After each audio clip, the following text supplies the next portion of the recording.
ಪರಿಶಿಷ್ಟ ಪಂಗಡದ ಜಮೀನುಗಳು ಅಕ್ರಮವಾಗಿ ನೋಂದಣಿ ಆಗ್ತಾ ಇದ್ದಾವೆ. ನೋಂದಣಾಧಿಕಾರಿಗಳು ಯಾರು ಹೆಚ್ಚಿನದಾಗಿ ದುಡ್ಡನ್ನು ಕೊಡ್ತಾರ ಅಂಥವ್ರಿಗೆ ನೋಂದಣಿಯನ್ನು ಮಾಡ್ತಕ್ಕಂಥ ಪ್ರವೃತ್ತಿಯಲ್ಲಿದ್ದಾರೆ. ಅದು ಉದಾಹರಣೆಗೆ ಈಗಾಗಲೇ ನಾವು ಮೊನ್ನೆ ಒಂದು ಮಾಡಿದಾಗ ಕಳವಳ್ಳಿ ಸರ್ ಬಂದು ಮಾಡಿದಾಗ ನಾವು ತಡೆ ಹಿಡ್ತಿದ್ದೀವಿ, ಖಾತೆ ಮಾಡ್ದಂಗೆ ಮಾಡ್ತೀವಿ. ಹಾಗಾಗಿ ಆ ಒಂದು ಏನು ಇರ್ತಕ್ಕಂಥ ಜಮೀನುಗಳು ನಮ್ಮ ಭಾಳ ಕಡಿಮೆ ಇದೆ, ಅದು ನೋಂದಣಿ ಮಾಡ್ತೇವೆ. ಸರ್ಕಾರ ಕೊಟ್ಟಿರ್ತಕ್ಕಂಥ ಜಮೀನುಗಳು ಅದು ನೋಂದಣಿ ಮಾಡ್ತೇವೆ, ತಡೆ ಹಿಡಬೇಕು. ಆ ನಿಟ್ಟಿನಲ್ಲಿ ಕಾಯ್ದೆ ಪ್ರವೃತ್ತರಾಗಬೇಕು ಅಂತ ನಾನು ಅಧಿಕಾರಿಗಳಿಗೆ ಹೇಳ್ತಾ ಇದ್ದೀನಿ.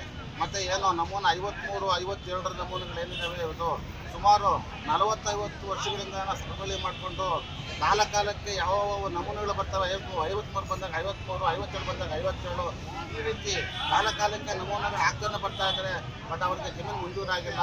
ಈಗ ಹೇಳ್ತಾ ಇದ್ದಾರೆ ಗೋಮಾಳ ಅದು ಖರಾಬ್, ಇದು ಬರಲ್ಲ, ಅದು ಜಮೀನೇ ಇಲ್ಲ ಅಂತ ಬಿಟ್ಟು ಈ ಸೊಪ್ಪು ಬೇಡ್ತಾ ಇದ್ದಾರೆ. ಈ ಹಿಂದೆ 53 ಆಗ್ತಕ್ಕಂದ್ರೆ ಗೋಮಾಳ ಆಗಿರಲಿಲ್ಲ, ಗೋಮಾಳ ಮಾಡ್ಬೋದಾಗಿತ್ತು, ಅವಾಗ ಯಾಕೆ ಮಾಡಲಿಲ್ಲ? ಇವಾಗ ನನ್ನನ್ನು ಪರಿಶೀಲನೆ ಮಾಡಿಕೊಂಡು ಮಾನದಂಡಗಳನ್ನು ಸಡಿಲ ಮಾಡಿಕೊಂಡು ಪುನಃ ಪರಿಶೀಲನೆ ಮಾಡಿ ಯಾರು ಪರಿಶಿಷ್ಟ ಜಾತಿ ಪಕ್ಷಿ ಪಂಗಡದವರಿಗೆ ನಿರಂತರವಾಗಿ 30-40 ವರ್ಷಗಳಿಂದ ನಾವು ಉಳುಮೆ ಮಾಡಿಸ್ಬೇಕು, ಅವರಿಗೆ ಒಳ್ಳೆಯ ವಾತಾವರಣದಲ್ಲಿ ವಿದ್ಯಾಭ್ಯಾಸವನ್ನು ಕೊಡಿಸ್ಬೇಕು. ಆ ನಿಟ್ಟಿನಲ್ಲಿ ಆ ಒಂದು ಮುಖ್ಯಧಾಮ ಬದಲಾವಣೆ ಮಾಡೋವರೆಗೂ ನಾವು ಈ ಹೋರಾಟವನ್ನು ನಿಲ್ಲಿಸಲ್ಲ. ಈ ಹೋರಾಟ ಅಂತ್ಯ ಮಾಡಲ್ಲ, ನಾವು ಮುಂದುವರಿಸ್ತೀವಿ ಅಂತೇಳಿ ಚರ್ಚೆ ಮಾಡ್ತಾ, ಮತ್ತು ಕನ್ನನಹಳ್ಳಿ ಸರ ನಂಬರ್ 131 ಮತ್ತು 4ರಲ್ಲಿ ಅನಾಧಿಕೃತವಾಗಿ ಖರಾಬ್ ಜಮೀನನ್ನು ಒತ್ತುವರಿ ಮಾಡಿಕೊಂಡು ಭೂಮಾಫಿಯಾಗಳು ಮಾಡ್ತಾಯಿದ್ದಾರೆ. ಅದನ್ನು ತೆರವು ಮಾಡಿಸ್ಬೇಕು, ಅದನ್ನು ತನಿಖೆ ಮಾಡಿಸ್ಬೇಕು, ಸಂಬಂಧಪಟ್ಟಿರ್ತಕ್ಕಂಥವ್ರ ವಿರುದ್ಧ ಕ್ರಮ ತಗೋಬೇಕು.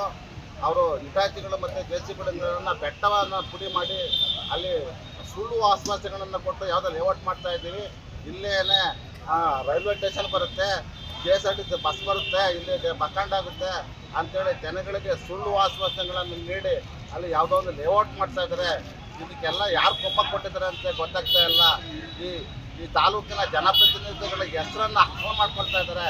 ಅವ್ರ ಹೆಸರನ್ನು ಬಳಸ್ಕೊಂಡು ಅವ್ರಿಗೆ ಕೆಟ್ಟ ಒಂದು ಹೆಸರು ಮಾಡತಕ್ಕಂಥ ಭೂಮಾಫಿಯಾಗಳು ಹೋಗಿದ್ದಾರೆ. ತುಮಕೂರು ರಸ್ತೆಯಲ್ಲಿರ್ತಕ್ಕಂಥ ಸರ್ವೆ ನಂಬರ್ 22ರಲ್ಲಿ ಸಮಾಜ ಕಲ್ಯಾಣ ಇಲಾಖೆ ವತಿಯಿಂದ ಸುಮಾರು ಕೋಟ್ಯಾಂತರ ರೂಪಾಯಿ ವೆಚ್ಚ ಮಾಡಿ ಪದವಿ ಪೂರ್ವ ಮೆಟ್ರಿಕ್ ನಂತರದ ವಿದ್ಯಾರ್ಥಿನಿಲಯ ಮತ್ತು ಮೆಟ್ರಿಕ್ ವಿದ್ಯಾರ್ಥಿನಿಲಯ ಎರಡೂ ಅಲ್ಲಿ ಕೋಟ್ಯಾಂತರ ರೂಪಾಯಿ ವೆಚ್ಚ ಮಾಡಿ ಕಟ್ಟಿದ್ದಾರೆ. ಅಲ್ಲಿಗೆ ಮಕ್ಕಳು ಬರಬೇಕಾದ್ರೆ ನೆಗೆಟಿವ್ ಎನರ್ಜಿ ಬರುತ್ತೆ. ಅಲ್ಲಿ ಪಕ್ಕದಲ್ಲೇ ಮುಕ್ತಿಧಾಮ ಇದೆ. ಆ ಮುಕ್ತಿಧಾಮಕ್ಕೆ ಎದುರುಗಡೆಯೇ ಸರ್ಕಾರಿ ಕಚೇರಿಗಳಿದ್ದಾವೆ ಮತ್ತು ದೇವಸ್ಥಾನಗಳಿದ್ದಾವೆ.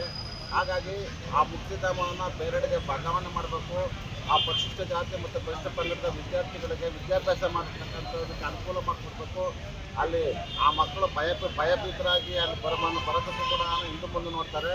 ಮತ್ತು ಒಂದು ವೇಳೆ ಅಲ್ಲಿ ಬಂದ ನಂತರ ಆ ಮಕ್ಕಳನ್ನಾದ್ರೂ ಊಟ ಮಾಡ್ತಕ್ಕಂಥ ಸಮಯದಲ್ಲಿ ಯಾವುದಾದ್ರೂ ಶವ ಸಂಸ್ಕಾರ ಶವವನ್ನು ಸುಡ್ತಕ್ಕಂಥ ವ್ಯವಸ್ಥೆ ಏನಾದರೂ ಆದರೆ ನೇರವಾಗಿ ಆ ಒಂದು ಗಾಳಿ ಮುಖೇನ ಊಟದ ತಟ್ಟೆಗೆ ಒಂದು ಬ್ಯಾಕ್ಟೀರಿಯಾಸ್ ಬರ್ತಕ್ಕಂಥ ಅವಕಾಶಗಳು ಜಾಸ್ತಿ ಇದೆ.